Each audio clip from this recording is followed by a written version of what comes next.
নতুন পর্বতে দেখতে পাওয়া যায় অন্নপূর্ণার এই বিপদে অন্নপূর্ণার পাশে এসে দাঁড়ায় রাজা আর সিদ্ধার্থ। তারা দুজনে মিলে অন্নপূর্ণার হাত ধরে অন্নপূর্ণাকে বাড়িতে নিয়ে আসে, আর তা দেখে আশেপাশের মানুষজন অবাক হয়ে যায়। আর তারা খুশি হয়ে বলে, বাহ অন্নমা, এখন দেখছি তাহলে তোমার মেয়েরা ছাড়াও তোমার হাত ধরার কেউ রয়েছে। অন্যদিকে দেখা যায় অঘোরের স্ত্রী ইন্দিরা সে ঘরেতে একা একা হাসতে থাকে আর বলতে থাকে, তুমি ঘুঘু দেখেছ, ফাঁদ দেখনি, এবার দেখবে। এরপর দেখা যায় আচমকাই অন্নপূর্ণার ভাতের হোটেলে হাজির হয় দুজন সরকারি আধিকারিক।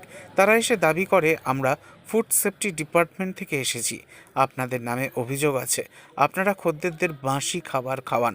এরপর তারা রান্নাঘরের ভিতরে ঢুকতে গেলে তখন রাজা দরজার সামনে দাঁড়িয়ে বাধা দেয় ওদেরকে।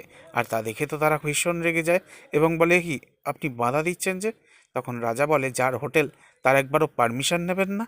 তখন সরকারি আধিকারিকরা বলে, আপনি হাত সরান, না হলে সরকারি কাজে বাধা দেওয়ার অভিযোগে আপনিও ফেঁসে যেতে পারেন।